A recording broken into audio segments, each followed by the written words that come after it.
You've found Conversation Balloons, where we're interviewing experts and friends about all kinds of generational issues. I'm your host, Leah Farish. Let's get started.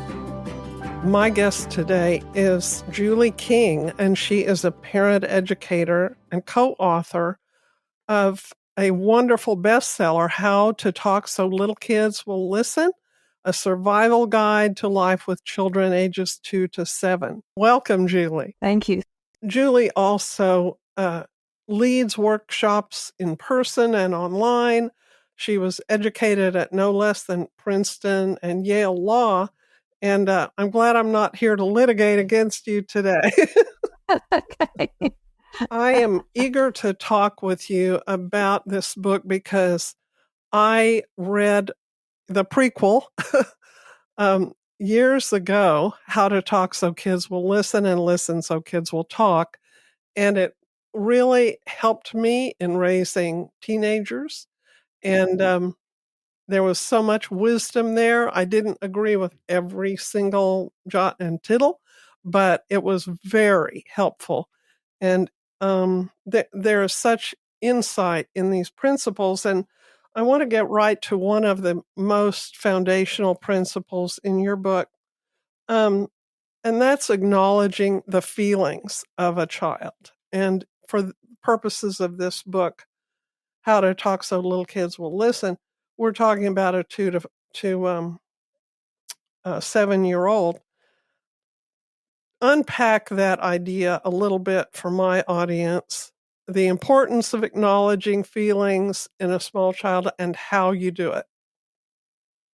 I think the easiest way to introduce your audience to this idea is to do a little try it on yourself exercise. And maybe before I even get into that, I should say that the reason why parents, I think, often want to know about all of this is, they hear the title, How to Talk So Little Kids Will Listen, and they typically say to me, I want that. I want my kids to listen, right? My kids don't listen. Mm-hmm. And what do they mean? They mean my kids don't behave. They don't do what I want. Right. I told them, put your shoes on, and they don't. They don't listen, right? But it's really a euphemism. So the first big idea, as you say, we talk about in our book is that there's this connection between how kids feel and how they behave. And I like to say, it's not just for kids. There's a connection between how people feel and how people behave. And if kids don't feel okay, they're not going to behave okay, right? And it's true for us adults too. So to get back to your question, what is this whole thing about acknowledging feelings? Well, one way that we can help kids feel better so that they will behave better is to acknowledge their feelings, is to accept their feelings, whatever they are, which always sounds so simple when I say it that way, but can be really challenging to do in practice, right? Because kids have feelings that we don't want them to have. They wake up in the morning and, well, sometimes they have feelings we like. They say, oh, I'm so excited to have pancakes for breakfast. And you're like, that's wonderful. But when they wake up and they say, I don't want pancakes, I want waffles. Well, what do we want to say? We want to say, honey, you asked for pancakes. I can't go and make waffles now. Are you kidding me? Right? Uh-huh. Yeah. I don't know any child who, upon getting that response, says, oh, good point. I'm totally fine with the pancakes, right? Yeah.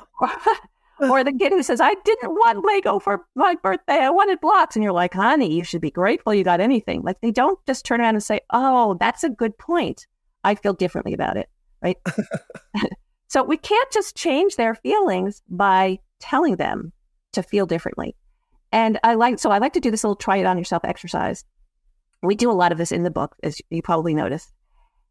Imagine that you wake up in the morning and you have headache coming on, you're feeling tired, maybe you didn't get a good night's sleep. So on your way to work, maybe you're a teacher, you work with young kids, you think, I better stop for coffee on the way. And when you stop for coffee, you run into an old friend. I'll be your old friend. Imagine you run into me and you tell me, oh, I just don't want to go to work today and face all those loud, quarrelsome kids. I just want to go home, take some Tylenol and get into bed and spend the day. resting. And if I said to you, Leah, you know you're going to have a good time once you get there. It's not the kid's fault that you have a headache. Just smile. You look so nice when you smile. Come on, cheer up. What's your immediate gut reaction? How do you feel towards me or about work or about yourself? I feel manipulated. Oh, I feel, as I call it, handled. You're handling me. Yes. You're not really tuning in to where my heart is or my body is. And are you going to want to tell me more about what's going on for you? No. Or are you going to, no. Maybe we'll talk about the weather. Maybe what, right? Yeah. So adults don't like it when somebody denies their feelings, and neither do children. And yet, especially if that's the style of parenting we grew up with, that's the voice we have in our head. Those are the words that come out of our mouth. Sure. So in our book, we talk a lot about, so how can we acknowledge feelings? Well, how do we do that? What does it even sound like? So the kid who says, I don't want pancakes, I want waffles. We can say, oh no, that's disappointing. You're thinking that you wanted waffles and it's not a waffle day, right? Mm-hmm. Now, it doesn't mean I'm going to give in. It doesn't mean I'm going to say, okay, honey, let's toss out the pancakes that I just made and make you some waffles. But if I spend that extra few moments to say, oh, that's not what you wanted, you were thinking waffles. And then I might say, well, today there's no time to make waffles. Today I already made the pancakes. Let's put it on the calendar so we remember that you're in the mood for waffles. Maybe tomorrow we can have the waffles, right? So I'm not necessarily giving in to the feeling, because people say to me, well, I think children have to learn that they can't always get what they want.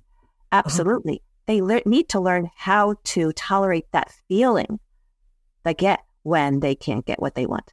So that is what acknowledging feelings is all about. Mm-hmm. I love that. I did find a couple of times in the book, you said in the process of acknowledging, it's hard to resist such and such. Like, it's hard to resist hitting someone when you're angry, or it's hard to resist taking those cookies when they're on the plate there.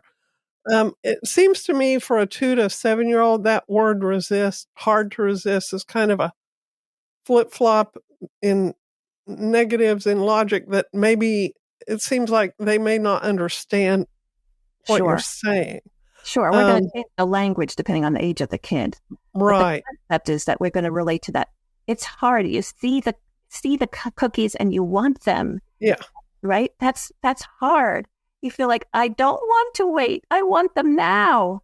So and for very young children who don't have very much language, I would use even fewer words. Oh, you want cookies. Cookies look good. Oh, it's hard. I'm going to simplify it. So, I hope that your audience understands that, we're talking about a range of kids with a range of language skills. But the concept of acknowledging the feelings, putting into word how that child is feeling, it's very powerful. I tried that when my little girl was 3, and we were actually, this is interesting, we were going to be leading a couple communication group in our home, which is a John Gottman kind of a style of marriage communication. And we needed to get this child bathed as quickly as possible. And so for those quick moments, we would use go to the shower instead of the bath. Bath takes 30 minutes, shower takes 3 minutes. So I was trying to get her to take a shower, and she wouldn't do it. She wouldn't. And so finally I just said, you don't like the idea of taking a shower. The very idea of it is offensive to you. Not a particularly age-appropriate word for a 3-year-old. But she just looked at me and stopped, and as if in a trance, she turned around, got in the shower, and off we went, and it was fine. And I was amazed at just the moment of acknowledging the feelings was apparently all she had needed to move things forward. Yeah. Because kids have such a strong drive for autonomy. Don't you tell me what to do. It's around that age too when they discover, what I want is different from what you want, and I can say what I want instead of doing what you want. Right? They learn the word no, they learn the words I want, and that's when parents often come to me because they say, well, when they were 1, and I said, okay, we're going to put away the blocks, put it on the shelf, and they happily toddle over, right? And then when they turn around 2, and you say, okay, put it on the shelf, and they say no, and the parents come to me and say, now what do I do? Yeah. Right. It's a whole new world. Yeah. Yep. Well, I love the moments that you help us with on conflict between children, not just between siblings, but of course that's very common. One thing I thought was great was and you do this throughout. This is so helpful. Just give us the words. Not that they will always work, but you say, just you suggest saying, like when 2 kids are fighting over the same toy. This is a tough problem. We need ideas. Yep. Yep. I love that. It puts everyone on the same side of the problem. That's right. That's you know? right. It's ingenious. And also, when you talk about take action without insulting them and saying, we need to separate, and just moving the children, apart if they're fighting or hurting each other. Yeah. That's so good, so concise, and so non-judgmental. And the thing about getting on the same team against the problem is that when we try to solve the problem, we often don't know what exactly the problem is. We think we know, but it reminds me of this time when I was taking my son, Asher, and his friend, Matthew. Matthew had come over to play after preschool, and I was taking them both back to the preschool to meet Matthew's mother, so we had to get back in the car. And as we were approaching the car, Matthew shouts out, I call the front seat. And then Asher calls out, no, I call the front seat. And suddenly these kids who were pretty good friends, they were suddenly fighting with each other. I think it was the end of the day and they were tired, so they weren't getting along so well. And suddenly they were fighting over who was going to sit in the front seat. And fortunately, the car doors were still locked. And I have to say that this is going to age me, this story, because they were only 4. And this was in the days when we didn't know 4-year-olds shouldn't be sitting in the front seat. We didn't know about airbags hurting 4-year-olds. So it was, in those days, we thought it was fine to have them sitting. I don't recommend anybody who's listening to this story to do this today. Okay, caveat. All right. That's the caveat. So we're approaching the car. They're both saying, no, I want it. No, I want it. And my first thought was, well, Matthew's the guest. We should let Matthew sit in the front seat, right? Asher gets to sit there all the time. But I was being observed as my sister was visiting. So I knew I had to be my best self, right? So instead of just jumping to conclusions, which I know I'm not supposed to do, I think, wait, I'm supposed to acknowledge feelings and problem solve, as you said. So I said, ooh, we have a problem because we have 2 children who both want to sit in the front seat and there's only one front seat. What should we do? And Matthew says, well, I should sit in the front seat because I'm the guest. And I thought, well, that's true. That's what I was thinking. Like, we should let him sit. Like, he is the guest. Let's be kind. And then Asher says, no, you sat in the front seat on the way here, so it's my turn. And I thought, oh, who pays attention to this? I had not thought of that, right? Like, I don't know what to do. And we seemed to be at a standstill. So I thought, what am I supposed to do when we can't come up with a solution? I guess I should, describe the problem again. So I said, there must be something about the front seat that you both like. And in my mind, I thought, well, obviously they like to sit, like to be able to see out the window. But I said it anyway to try to acknowledge what was going on for both of them. And Matthew said, yeah, I like to sit in the front seat because I can see out the front. And Asher says, well, I like to sit in the front seat because I like to control the music because then you can reach the cassette player. Again, ages me, I know. With the radio, with the cassette player, right? And there was this pause. And Matthew says, I have an idea. How about I sit in the front seat and you tell me what music to put on. And Asher said, yeah. And then they both got in the car, Matthew in the front, my sister was in the back with Asher, and they were perfectly happy on the ride back. And wonderful.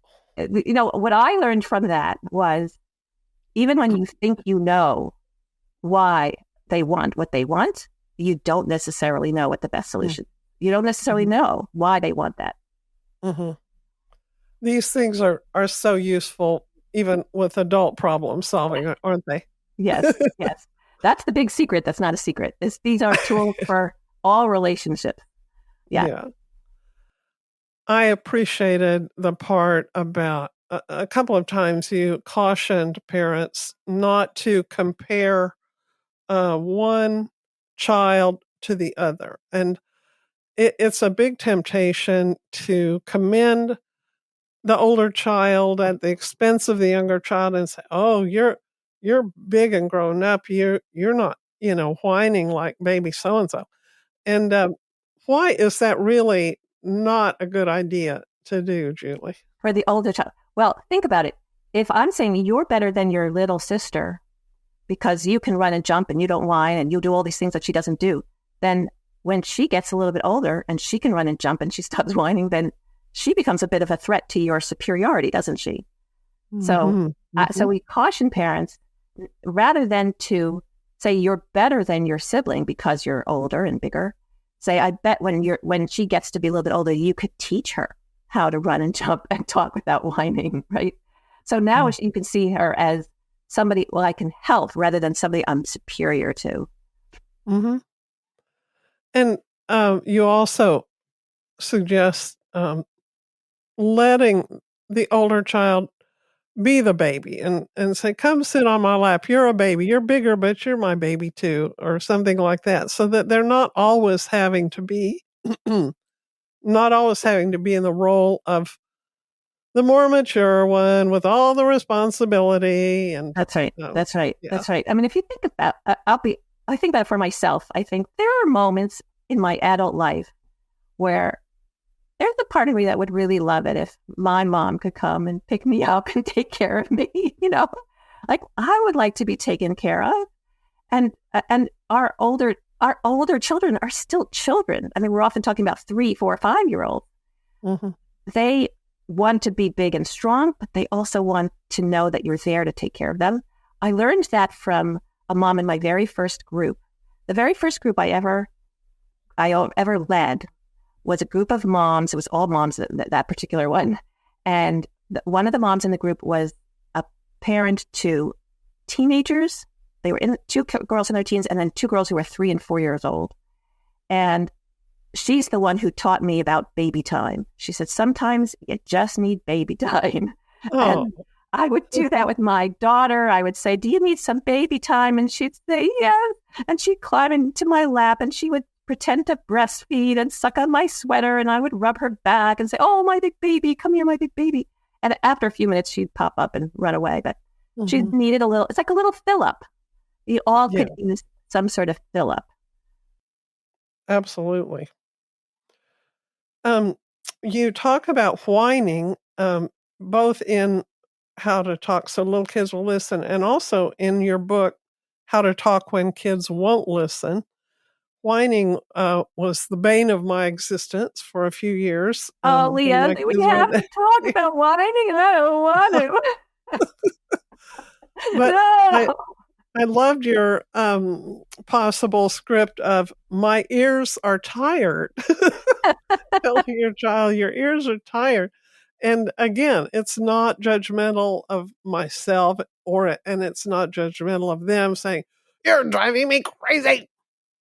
And you said maybe you can offer them the opportunity to draw a picture of what they want or how upset they are, or make a wish list, or what are some other things you can do to address whining?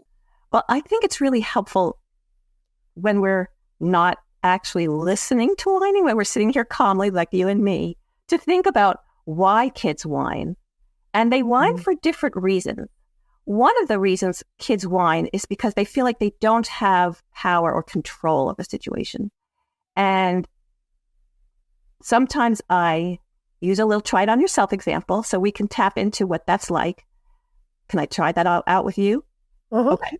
So imagine that you, and I don't know if you're partnered, but you and your partner, you have one, and you've My been husband. working on your budget. Okay. And you have a certain budget per month for various categories, including clothes. And you have a little budget for things that go wrong. And let's say your toaster has broken. So you've decided to go to, I was going to say Sears. I don't know if they're still around. You've decided to go to the store to get a new toaster. And you're walking through the store and you happen to see in the women's clothing section this forest green shirt. And you think, oh my gosh, that is the exact color I need for these pants that I just bought. And I'm doing this presentation that would be perfect. And look, it's on sale.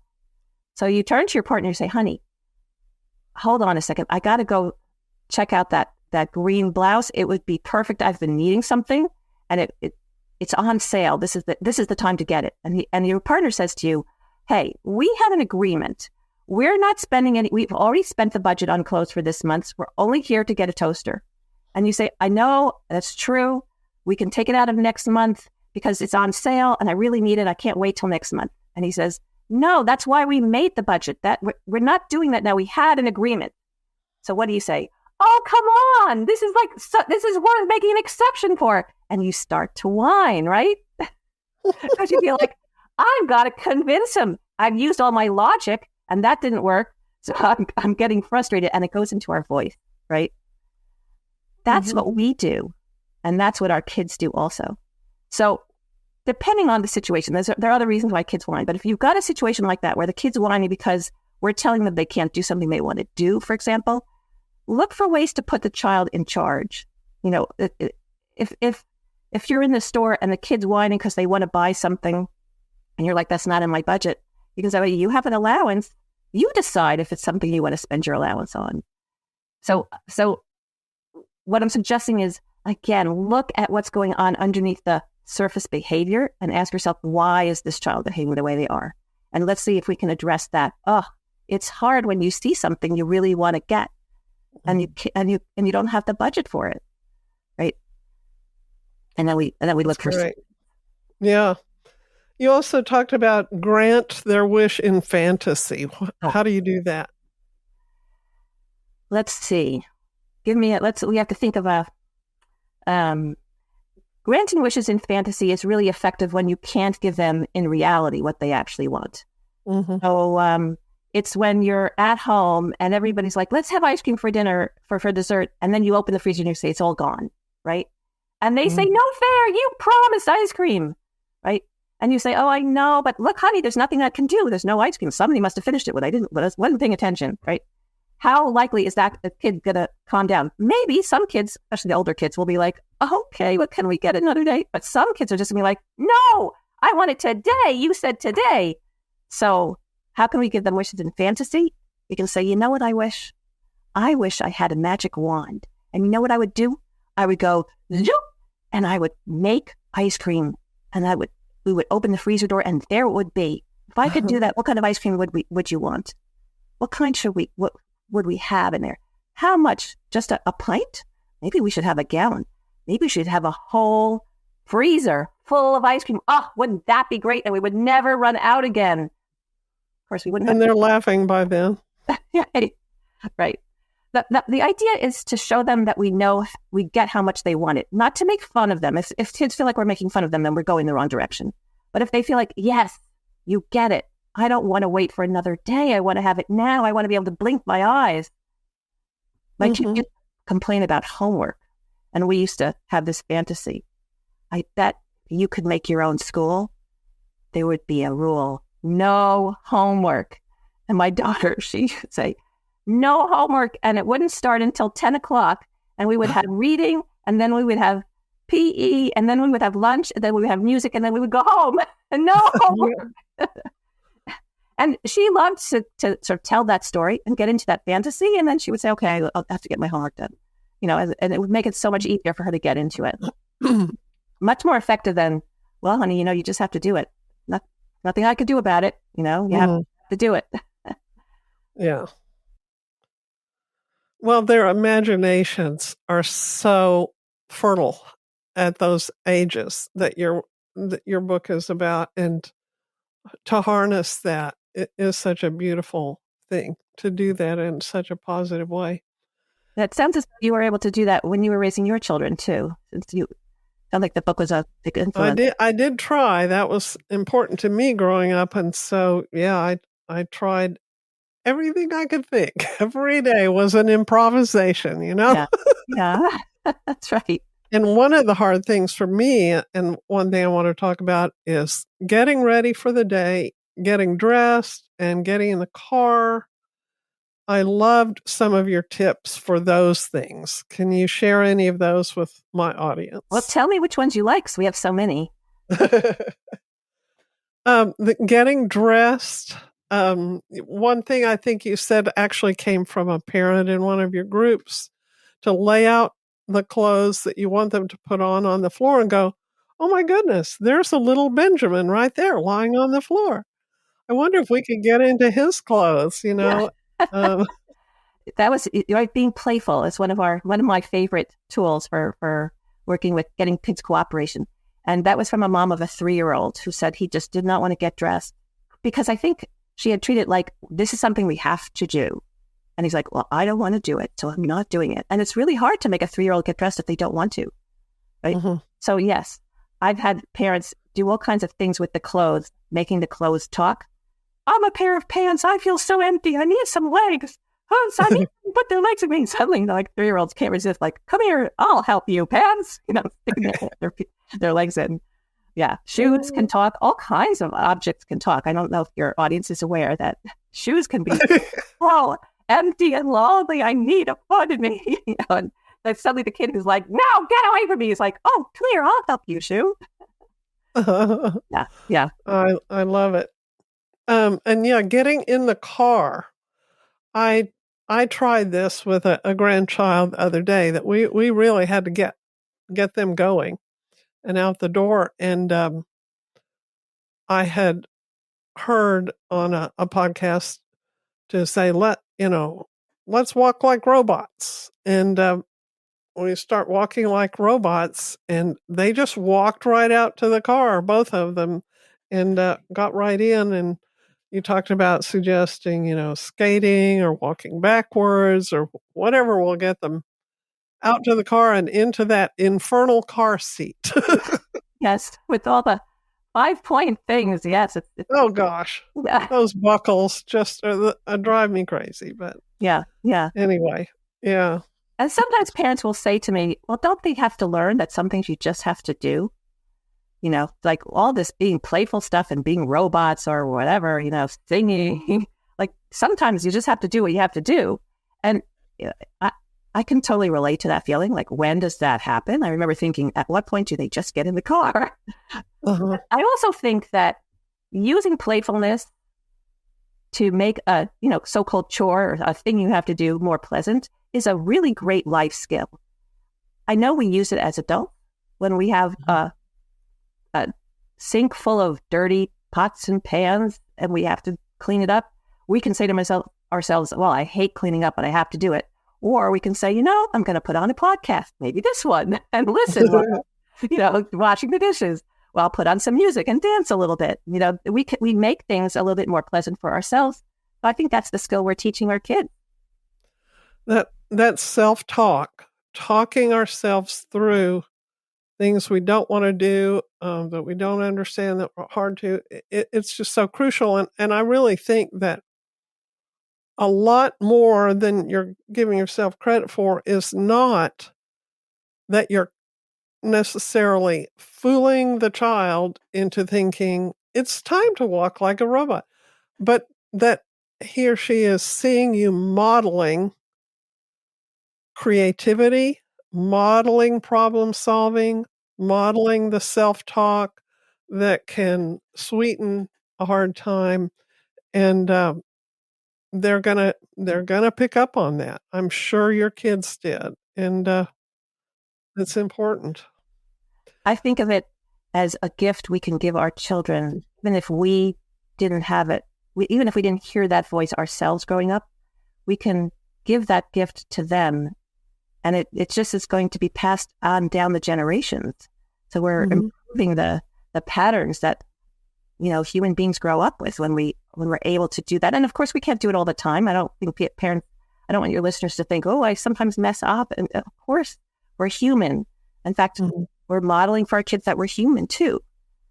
I think when we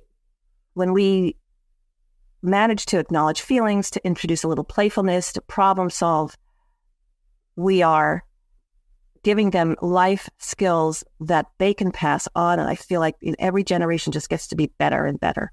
I really think I'm thinking a new thought now. So I'm not sure I can express this first time I've ever thought it, but playfulness, modeling playfulness with a child conveys to the child that you have a certain bandwidth beyond this moment, that you're more than the obligation, that you have a certain elan with which you can meet a challenge, and that you're not only oppressed by it and this is your absolute limit, but you can meet it with good humor. And that is a big difference between people. That's a big difference in character. Yes. And part of that is, rather than thinking, I need you in the car seat, because that's often what we're thinking. It's time to go. I'm looking at my watch. Kid's not in the car seat. That means we can't go. I know we have to leave. I'm also thinking what it's like to be my child, right? I'm expanding that point of view from just how I see the moment, but who else is in this picture? Oh, my child. My child is still playing. My child doesn't want to leave. And a lot of 2-year-olds, 3-year-olds, 4-year-olds, what do they like to do? They like to play. If I can turn this into a playful moment, I appeal to their sense of what motivates them, and I get them in the car. I get what I want too, right?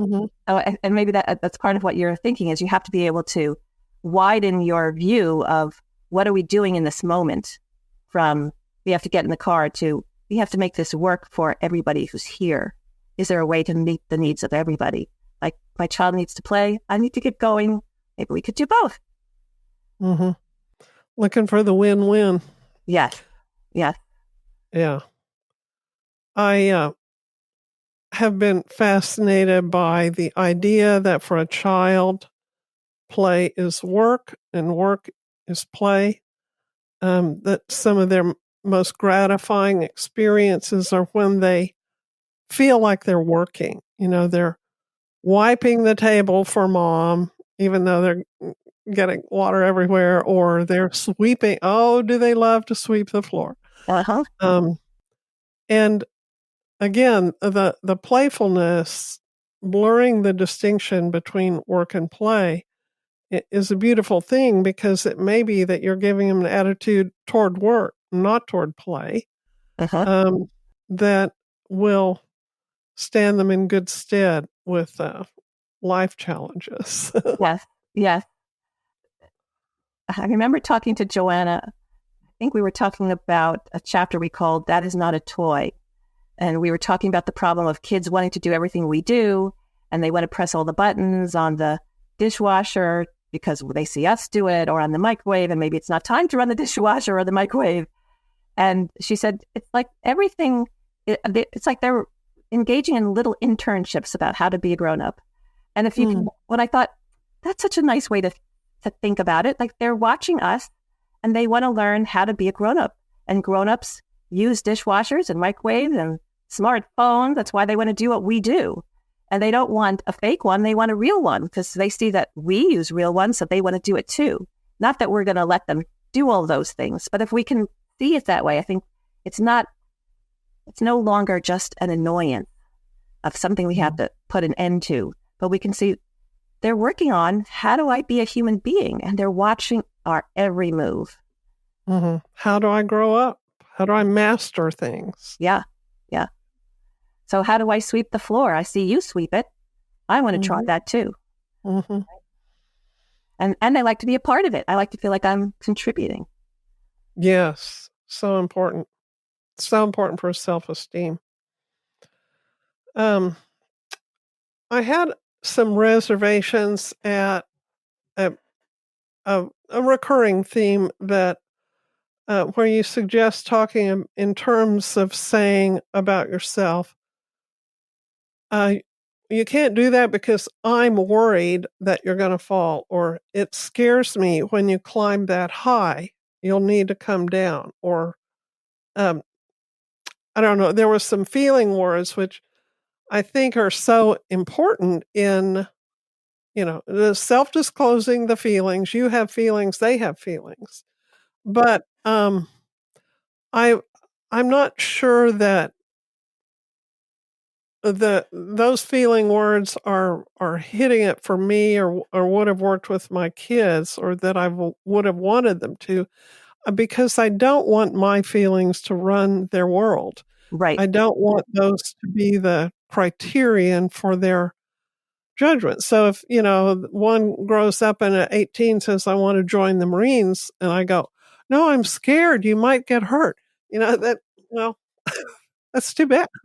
We don't want them to feel like they have to take care of us and our feelings. Yeah, you don't have to tend to my feelings. Right. We want them to know that we can take care of our own feelings, that we don't want them to do that for us.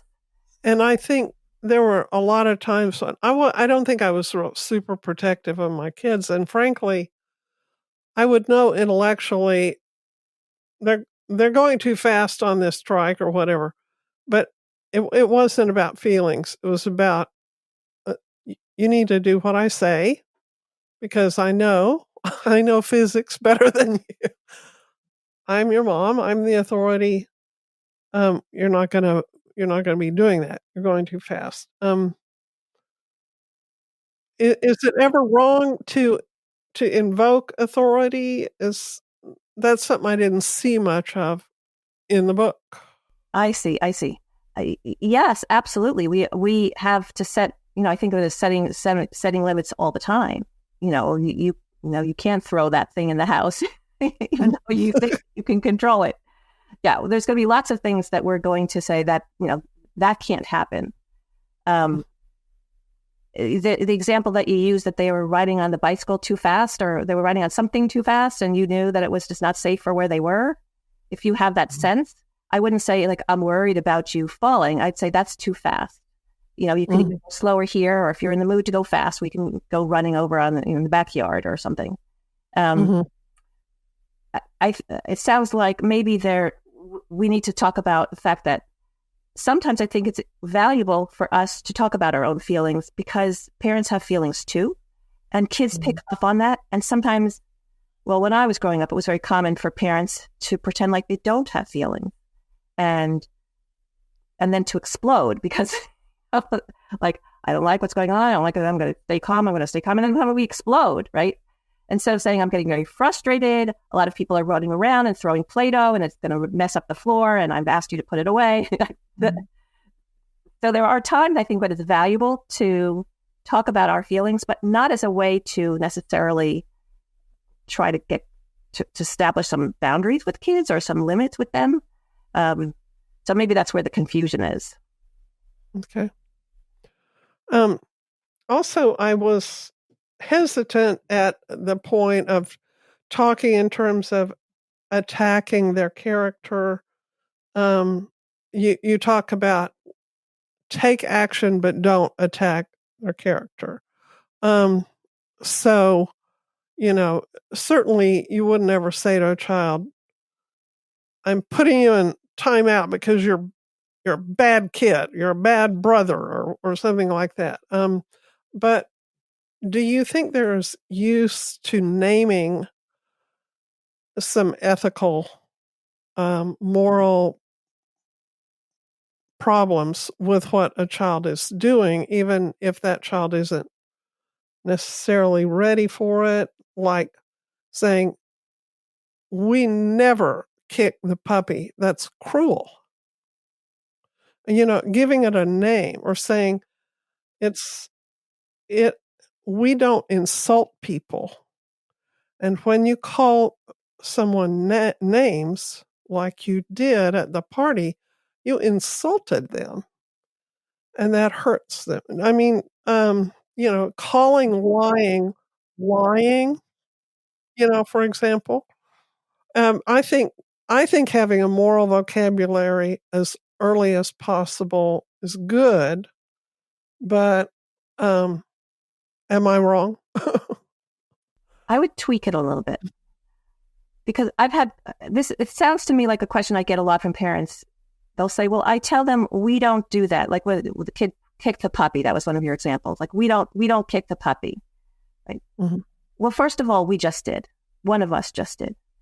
Parents will often say, in this family, we don't kick puppies.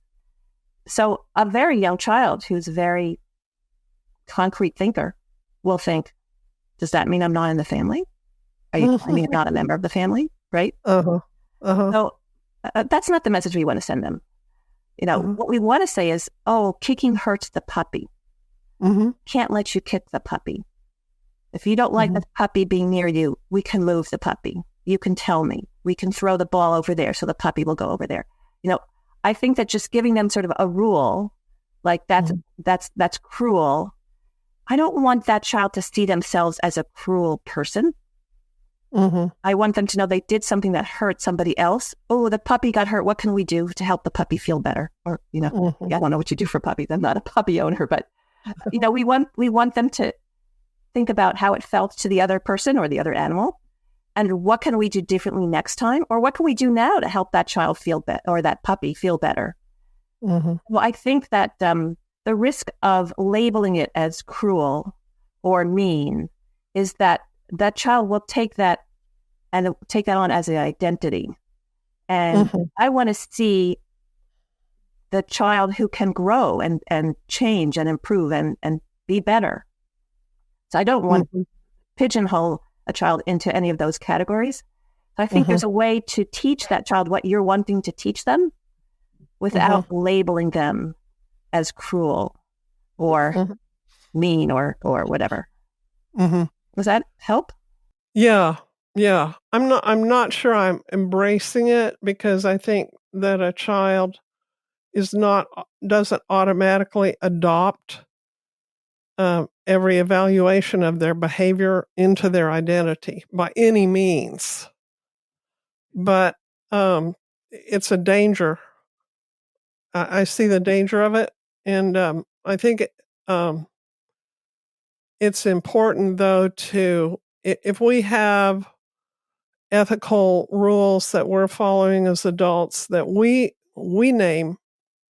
put names on, without adopting the label or acting like there's nothing we can do, to change it, to say, even to a child, when I was angry with you yesterday, I was mean to you. It was cruel of me to call you a name or whatever, to do it myself too, and to model the moral self-evaluation that is unflinching. And especially when we have a fairly articulated moral code related to our faith, related to all the identity of the or traditions of the family, that we're all trying to follow. I think when moral words are put away only for Sunday use or Sabbath not use or whatever, they become artificial and hard to access in a child's moral dilemmas. So I think the vocabulary needs to be there, not to say you're a cruel child, but to say that was a cruel thing to do. I think there's a lot of difference there that they will be able to detect in how we treat them, in the hopefulness that we show. But one thing I like about what you said very much, and you do this elsewhere, is what can we do better next time? I love that. And again, so useful for adults too. Yeah. And the message that I think I want to give kids, which it sounds like you also want to give them, is I don't see you as a cruel person. I don't see you as a liar. I don't see you as mean. I see you as having done this thing. And I get a lot of questions about kids lying because it's a developmental skill actually to be able to lie, because I have to know that I can say something and you can believe it and I can know it's wrong. So kids at some point will figure that out and then they experiment with it. And I had a mom ask me, I gave a talk once and she said, my daughter ate the chocolate cake. I could tell because she had it all over her mouth. And when I said, why did you eat the chocolate cake? Did you eat the chocolate cake? And she said, no, I didn't eat it. And I said, don't lie to me because it was so obvious that she wasn't a very good liar. She was very young. Get better at it as they get older. But if we know that it is developmental skill, I mean, it's not like a skill that we want to promote kids lying, but it's something that they figure out that they can do at certain points. Then when they do it, it doesn't actually have the same moral tinge to it as if we think, oh my gosh, as many parents will admit to me, when she lied, I thought, I have to nip this in the bud or she's going to grow up to be a sociopath. And that is not that's not the message we want parents to get. And it's not the message we want kids to get. We know that people make mistakes. People have to learn. Of course, kids have to learn to tell the truth most of the time. But when we treat them as you did something that was hurtful to other people, and I know that you have the ability within you to be kind and caring and sensitive, then that opens the possibility for them to also see themselves as somebody who can be honest and caring and all of the traits that we want to encourage. So my concern is around labeling. I think it sounds as though you're being very careful not to label them, and I think that's where I want to go, is to make sure that we're not labeling them so that they are shamed or so that they see themselves as cruel or lie, a liar or that. Yeah. Where does apologizing fit into the life of a 2 to 7-year-old? I went back and forth on that when I was raising little ones. So we have a whole chapter in the second book called, Say You're Sorry. That whole issue of should you teach your kids to say you're sorry. So here's my summary thoughts on it. We say sorry for things that, little things that happen in the course of the day. We're pushing our cart down the aisle in the supermarket and we bump into somebody and we say, oh, I'm sorry, I didn't mean to hurt you. That sort of thing. And we want our kids to also learn to do that too. The problem with forcing a child to say they're sorry, well, it's multi-level. The child doesn't feel sorry. They're saying something that's not true. So there you are. Are they lying? When we tell them, are we teaching them to lie? But think about what it feels like to be the child who's the recipient of the apology. I throw something. I'm so tired of playing with you, Leah, and you never do what I want to do, and that's it. And I'm going to throw this thing at you, and you go, ah! And then mom comes running in, and she says, Julie, say you're sorry. Okay, I'm sorry, Leah. I'm sorry. What is that like to receive that apology? Then you get into an argument. Well, you didn't say you mean it. I did say it. I'm not saying it again. No, you have to say it like you mean it. But I don't mean it because you were mean to me. It just doesn't get at the root problem. It creates more problems. So sure, for little things. Oops, I dropped your jacket that I was carrying for you. I'm so sorry. Got a little dust on it. That's that kind of apology. Yes, we want to teach kids to do that. But for the more meaningful conflicts, it just doesn't do enough. So what we want them to do is to actually help the child who got hurt. I threw something at you. Leah got hurt. What can you do to help her feel better? You want to get her some ice? Does she need a glass of water? Does she need a Band-Aid? So we want to help them make amends in the present. We want to help them change in the future. What should we do next time? There's only one doll. She didn't want to share it with you. Like, what should we do? That's the problem with forcing the apology for the bigger conflict. Yeah, I think apologizing, that's a fascinating topic for me. I think apologizing is a ritual also. And I think there are times when a child who's been wronged and sees the other child essentially coerced to apologize, to an insincere apology, still feels vindicated and still feels like the people in charge here see what happened and they see the necessity that I be restored to my dignity. And this child probably will not do it again. I feel safer. I think it's a way to to let the victim child feel a little bit safer. Yes, well, we definitely want the quote unquote victim. We would have to come up with a scenario to really dig into this one. But let's assume it came out of the blue and the little one got hurt. We want that little one to know that we, the ones in authority, don't let things happen so that they're unsafe. And sometimes if the older one feels like, yeah, but he grabbed it out of my hands, it was mine, I said you can't have it. In situations like that, I will sometimes turn to the so-called victim and say, I'm so sorry that happened. You didn't want that grabbed out of your hand. You didn't want to be hit with that, whatever it was. So we can, getting back to your point of modeling, we can model how to say you're sorry. We can show that child that we understand what happened. We can also say that I'm sorry that happened. And I can say it sincerely because I don't want one child to hurt another.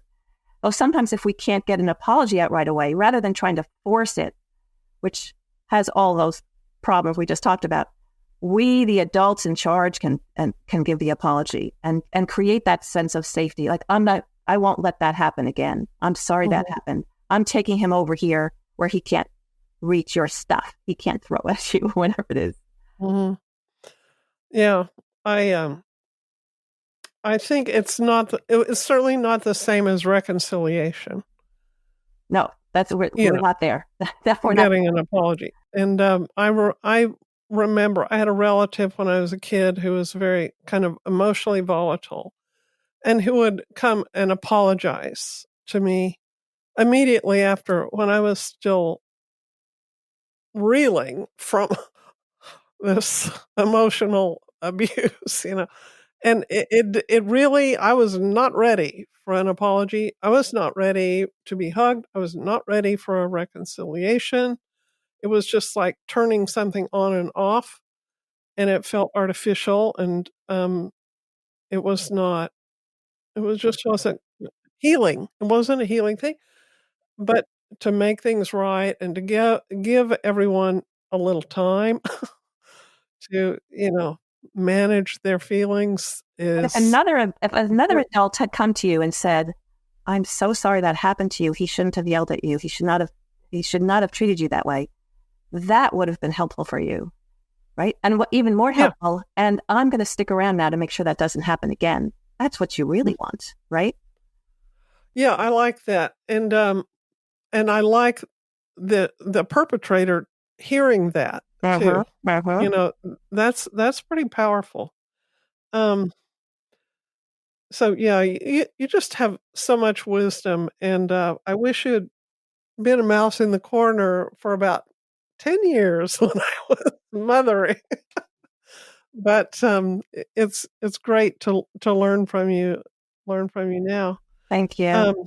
I want to ask just a little bit about the scholarly basis for your advice and for the advice in How to Talk So Kids Would Listen. I imagine you have kind of some of the same database and knowledge base of the first book, even though you didn't write that one. But who do you look to for studies and for your empirical basis for saying what you say? Well, first, let me say, this whole approach, what I call the How to Talk approach, rests on the work of Chaim Ganot. He was a child psychologist, and my mother and my co-author's mother, Adele, they studied his work. Adele actually took workshops with him, and he was the inspiration for the first How to Talk book. So and he has books that are still out, how to, between parent and child, between teacher and child. He has a bunch of books. So he's sort of the grandfather of this approach, you could say. Yeah. But also when people ask me, like, what's the science behind this? How do we know that this is the right thing to do? Well, you referred to John Gottman before. You said you had done some course with him. He also studied different parenting styles, and he identified, I think there were 4 or 5 of them, but one of them he called emotion coaching, which is very much about what I've been talking about identifying and acknowledging children's feelings and putting words into how they're feeling. So instead of, and he called another one, I forget what it's called now. So I want to say emotion denying feelings. I forget exactly what he called it. Those are the people who said you're silly to feel that way. It's not such a big deal. You're making too big a deal of this.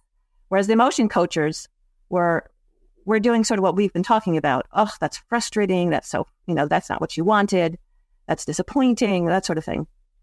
And he looked at various aspects of children who grow up with different styles of parenting. And he discovered that the kids who grow up with emotion coaching do better on a number of variables. They do better in school. They have better test scores and grades and that sort of thing. They get along better with their peers, with their teachers, with their parents. Like, don't we all want that? They are more resistant to infectious diseases. Wow. That's highly valuable. There's another factor I'm forgetting. And they also had fewer stress hormones in their urine. So I wanted to say, even if you just want your kids to have superior urine, you should try this approach.